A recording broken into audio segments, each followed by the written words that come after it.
the space, type in your contribution and name, then send it to 7197. Your views, our interviews on Spectrum, Radio 1 FM 90. Hello and welcome. This is Spectrum on Radio 1. On Spectrum tonight, the quest for more land for investment and production. Should we degazett forests to expand land for more investment? As Uganda pushes ahead with its development agenda, it's becoming clear that land, a key factor of production, is becoming scarce. Development that defeats the quest for more investments, which require huge chunks of land. Many investors are in urgent need of land to open up industries, housing projects, and large farms that will produce food to feed the country and neighboring countries. The focus is now turned to what needs to be done to free more land towards the need for investment, making this a big dilemma to government that is taking the lead in attracting investors. President Museveni has now reopened the debate about degazetting forests and right land production. The president has suggested that parts of Mugirya forest be degazetted to allow SCAL, that's the Sugar Corporation of Uganda, to grow more sugarcane for sugar production. In 2007, an attempt by government to do the same led to fierce protests, resulting into the loss of life and property as civil society members under the umbrella pressure group Save Mugirya Crusade bitterly opposed the move. On Saturday, that is this Saturday, President Museveni underscored his determination, and in direct reference to the Save Mugirya Crusaders, the president stated, NRM has defeated armed terrorists in the past. This party will not accept defeatist attitude by armed groups, crusaders. Now, to the environmental crusaders, sugar cannot be equated to the benefits that Mugirya Forest Reserve offers or the negative effect that could arise from destroying this forest. Under the Ugandan Constitution, the government has authority over all eco-sensitive areas, including forest. But the Constitution states the government is only a custodian on behalf of Ugandans. So tonight we ask, should we consider degazetting forests to free land for more investments that are critical for transformation? Also, are forests more important to Uganda than the development agenda being favored by government? Our guests tonight, Mr. Muramuzi, Executive Director of the National Association of Professional Environmentalists. You most welcome, Mr. Muramuzi. Thank you and good evening, listeners. We also have Mr. Bamwine, former RDC Nakawa, now a member of the NRM Communications Bureau. You most welcome, Mr. Bamwine. Thank you so much and good evening, listeners. We also have Mr. Wamboga, veteran science and environmental journalist. Substantialist Director of Communications and Partnerships at Science Foundation for Livelihood and Development. You're most welcome, Mr. Thank you, Edmond, and I've been always far from the studio. Today, I'm in the studio, Spectrum, Radio 1. Thank you very much for hosting me. Thank you very much for the invitation. Now, I'll start with Mr. Muramuzi. In 2007, 4 people died. Several were injured, and property worth millions of shillings was destroyed because of a demonstration which was backed by proposals to degazett. Now, the president says he's going to crush government in this place. How did you receive this news, and what do you think is the right thing? I think to me it was a big surprise to me, but not only to me, but I think to all Ugandans, that as Ugandans, I think we forget very quickly. We have, as the saying goes, learned nothing and forgotten everything, actually. So 2007 is not a long time ago. All of us were here, and the government wanted to give away that Mugirya to grow sugarcane, and all Ugandans came up and those campaigns, and they said no, and we staged peaceful demonstrations, and of course yes, many people came, and the government wanted to disperse, and government destroyed property. Some people, died, including my friend here, Bamwine, my friend, my brother's friend, and he was charged of part of this city. And to me, I think the government mishandled that peaceful demonstration. But why I'm saying that, I think people forget very quickly. I wonder what has changed since then. The reasons they were giving then, whether anything has changed now, and what they think they are more prepared that that force must go. To me now, it should be the time to say, actually, we were wrong as government to supposed to give away Mavira because at that time they had no sense of what would happen to this country. We are talking about hunger, we are talking about droughts, we are talking about loss of waters in the lakes and rivers. Look at the River Wizi is drying. Look at the River Mubuku is drying. Look at our own river here. We don't have enough water to supply us for agriculture and domestic use and power. To me, government should be saying now, let's have more forests, and then we can either import sugar or have another land somewhere outside gazetted areas, again outside the gazetted forests, and have sugarcane and increase acreage. To me, I don't understand. I'm so surprised. Maybe you, Mr. Bamwine, will tell us what has changed. What is that wisdom? No, but you know very well we had a sugar shortage recently, and you know we need sugar to season our tea. Why are you sticking to this forest? Yes, of course, sugar disappeared for, I think, some 7 days, and I think somebody must have been holding it. And to me, I think somehow, the government wanted to sway the public to say, look, we don't have... You say government hid the sugar? No, I don't somewhere. I said somewhere said that the situation is used to sway the public, say now we don't have sugar, and therefore you can give away the forests, you can give away the wetlands and grow sugar by whatever means. But I'm saying that is wrong, because even sugar is not equivalent to the forests we're talking about. It is not equivalent to Mavira, not at all. We'll talk about what Mavira does for us, other forests and other ecosystems. Mr. Wamboga, how did you see this new sugar away from? Well, Edmond, for me it is not so surprising because the companies are not doing due diligence. Actually, government is not doing due diligence to the private sector, to the companies that are engaging in commercial production in agriculture. The issue is not more land. The issue is how do you utilize what you have at the moment in a more scientific manner, in a more prudent and better technologies are available to utilize the very land companies have. And I'm not talking about Meta alone. All companies that are engaging in commercial agriculture, and the government's policy is to commercialize, modernize agriculture. So the way forward would be government must do due diligence to how companies are working. How are they using better technologies to use same pieces of land to increase productivity? That's the issue. Nobody should dupe any Ugandan that better agriculture, that more production needs more land. You can utilize a small piece of land. The most important thing is how much do you produce per unit, area. That is, you are engaging in agriculture. So here, the way forward is we must engage science and technology and see how we produce better with the pieces of land that we have. Land is not elastic. What if we commercialize our agriculture throughout the country? Shall we ask for more land from other countries? We cannot. So how do we utilize the land that we have optimally in a more scientific and more prudent technologically so that we increase production and productivity for the country? So for me, that's what I'm talking about.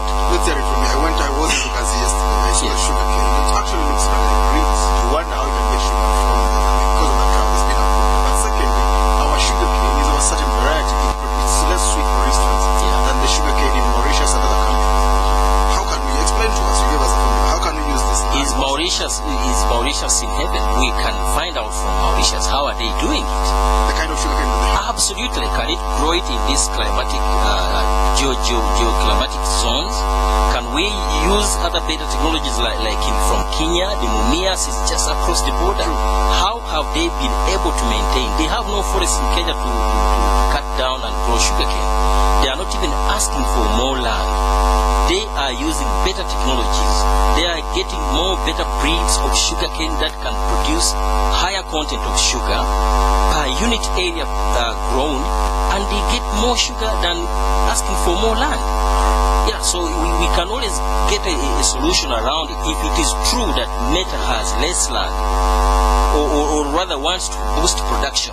It should be adopting better technologies and not asking for more land, if that's the issue that is cropping up today. Of course, there's another time we can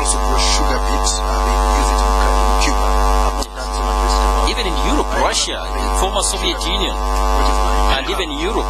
Yeah, they use beet sugar beet. Yeah. Mr. Bamwine, talk to us about this obsession with destroying forests. No, I want to thank my colleagues for having come to share this with the public.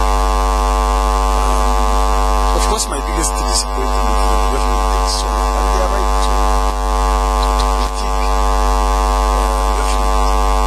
But what I wanted to remind you is that government has never issued a statement that the part of Mavira, not Mavira, the part of Mavira that was degraded way back to the 1980s, which had been allocated for growing sugarcane, government has stopped.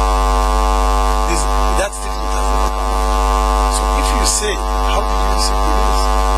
The biggest problem is Ugandans. We read news headlines. We don't bother. That's Mr. Bamwine, don't generalize tonight. Majority, I said majority. You don't have scientific study. On this, So let's stick to what we can. we can use this table. I could ask you figures you don't have. Mr. Edmond, if you have any information, when the government said we have stopped allocating that piece for growing of sugarcane, you can challenge me. So it shouldn't have been used. Say it in. You remember last time when I was here with you, I said sugar now is about 5,000, but whether you like it or not, if you don't have other more acreages of sugar or more production of sugar, in the next 2 years, whether you want it or not, the kilo of sugar will go 27%. Who are you? So, whether the sugar has increased now or not, it's not a matter. But once you have a population that is at the 3 million, and almost 29 million are taking sugar, and you're not increasing the production, obviously, the ritual that we have, we shall compete for it, and whoever has the highest price will take it. We know So, as a government which is responsible, it must get an alternative, not an alternative, an addition of what is existing. I agree with the wamboga that yes, we must also improve on the methods of agriculture. I have heard that part of the meta sugarcane is drying up because of drought, and actually the president was asking, why don't you do irrigation? That is more expensive. Can't you do more something? I agree with you. But also that even if we increase production acreage as we speak now, we must have other more alternative sources. Otherwise, the current sugar production we have cannot match the increasing population we have. I want to challenge you. You mentioned about Nairobi. I'm in Kenya. The price of sugar in Kenya is higher than here. And part of our sugar is going to Nairobi to Kenya. If they were okay, they wouldn't be taking our sugar. Their prices is more higher. That should clarify. Mine was not prices in Kenya. Yes. Mine was No, the the issue- production and no, the issue I'm trying to bring- production techniques. The issue I'm trying to bring Yeah. is that Kenya, which is your praising for production, actually they are worse off than us who are producing poorly. So the issue I'm trying to say is that this sugar question, it's not a Uganda problem, it's not a East African problem, it's a global problem. And this economic world global shock that is here, whether you want it or not, you must confront it. Let us not hide our heads down. Mr. Muramuzi is an environmentalist. I have no problem. We must decide between the two. Either to have either the forest or either the land, or you look for an area where you can increase production, employ the people, look for taxes, and develop the country. I have done a study. There is no country in the world that has protected the environment for its population to remain unemployed. All these countries which have developed in the whole world have reclaimed their places, have developed, and they want to keep Africa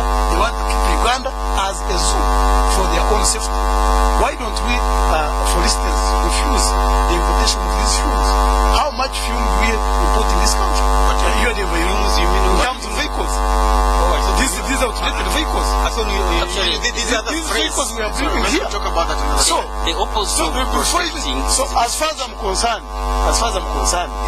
once we are faced with 100,000 youth graduating from these universities every year, and your marginal capacity to create jobs is 1,000, you cannot have those forests, and you have unemployed people, you have hungry people, and then those whites are telling you, protect the forests for us. They must come out of their cocoon and build. If Muramuzi was to be open with you, who funds him? It's okay, let's not talk about So, I don't want to go deep, but I'm trying to say, we were faced with a problem as a country. And as a people, we have increasing number of unemployed people. We have increased number of demand for our products and sugar canes. And we have land with it. What do we do? Okay, that's the question. That's the question. And as a government, we are saying, no, let us increase production by increasing more acreage and buying his argument. As we increase more acreage, also let us do it more productive by using more scientific. Mr. Bamwine, the argument, we know it's a global phenomenon. Yes. Incomes have risen worldwide. That's why there's a higher demand for food and things like that. And mostly, even in East Africa, there's a sugar shortage. Sudan has opened a South Sudan, which has no factory of its own, so it imports a lot of products from here. But why does the NRM do things in a niche? You wait until the produce are checked around. When you start fighting for that. Which well, you wait until there's a sugar crisis. There's a lot of land. That's why I told you. Why do you go to a forest? That's why I told you. The NRM has never backtracked on its position. If they had said and said, from today, we are not going to allocate that place for sugar, they will be right. As we speak, NRM has never changed its position on that place in terms of increasing acreage for sugar production. Not only even in Amur and other places. Actually, we'll talk about I'm so happy that Mr. Bamwine is representing government and has told the public that actually government has decided, because that's what we are looking for, has decided to give away Mavira. That's what you are saying. I thought you were here. I thought you were here. Because that's what you have said. Can I repeat what I said if you didn't hear? I said that part that was degraded in 1980s should be allocated to this. When we talk of Mavira, forest reserve, there is no part that is degraded and that one which is forested. We'll talk about that by later. the way, Mr. Muramuzi, let's take it step by step. Yeah. What is the danger of this destruction? If they took away one, then what would happen? The president went to that place, already he saw it. He saw the sugarcane drying up, and he was suggesting, why can't they irrigate? Now, what makes those sugarcane drier? Explain that to us. Yes, because Talk to us about the role of a forest. No, the role for they are basic principles. Some people don't know. One, those forests cause rain, the local environments, the local climates. They cause rains. That's why when you go to some places which are forested, you feel there is rain and you see it and you experience it. If you go there, it is raining. And when you go to Maramagamba and Kaniva and all those places, there are rains. So the whole place will remain damp. That is one. Two, you are talking about a catchment for the water, rainwater, a catchment, yes, for the water sources around. In this case, yes, we are talking about Lake Victoria and River Nile. So if you destroy this forest, Lake Victoria will dry. yes, definitely. And Babina and myself, and he knows, World Bank, when government wanted to ask money for Bujagari, there is an indemnity agreement called Bujagar offset, or rather Karagar offset, and you signed an agreement and you said we shall never give away Mavira because of that. And there is what they call Karagara Sustainable Development Plan, which was put by the government of Uganda. And one of the things is that Mavira must be protected, and that plan, government spent a lot of money with facility in it. We're going for a break. This is Spectrum on Radio 1 tonight. We will be back after this commercial break. Please stay tuned. Let's show you how to multiply your savings, starting with the cash beneath the mattress to the savings in the bank that aren't making money. Let's turn your savings into somethings with Super Save Reloaded. Super Save Reloaded brings you savings and investment accounts which offer you a sure and predictable way to multiply savings. For more information about Super Save Loaded, ask at your nearest Stanbic Bank branch. Stanbic Bank. Moving forward. 3 times a year, every year for the past 6 years, I have been stressed going to pay school fees. I've woken up at the crack of dawn, taken 2 taxis and a board, finally arrived, filled out the forms. I have lined up between a guy with kavumuka and a guy with a nasty cough. And I've waited and waited, but no more now. I have moved on with MTN mobile money. So now I pay school fees directly from my mobile while I spend time with my children. When you move on with MTN mobile money, your children can move on to greater things. And now everyone can pay school fees with MTN mobile money. So be one of the 100 people to win 100,000 shillings towards your next school shopping when you pay school fees with MTN mobile money. MTN. Everywhere you go. Spectrum on Radio 1 FM 90 is brought to you by Stanbic Bank. Get money from foreigners. Welcome back. This is Spectrum on Radio, and it's getting really, really heated. Talking about on the show tonight, the quest for more land for investment and production. Should we degazett forests to expand land for more investment? Our guest tonight, Mr. Frank Muramuzi, Executive Director of NAPI, that is the National Institute of Information Environmentalists. Mr. Fred Bamwine from RDC Nakawa, member of the Energy Communications Bureau, also George Communities from Zone 1. Mr. Peter Mboga, Communications Scientist and Environmentalist, substantially Director of Communications and Partnerships at Science Foundation. You'll be able to call in later. Dr. Edmond, I'm a science journalist. I specialize in communication of science. That's the age I'm bringing to this talk show tonight. Take us deeper on this process. When Mabira is destroyed, if it is destroyed, what would happen? First of all, the inverse of your question is how did Mabira come to be there? This is a natural ecosystem which, if you believe in God, was created by God. Absolutely. If you believe in evolution, it came as a result of a number of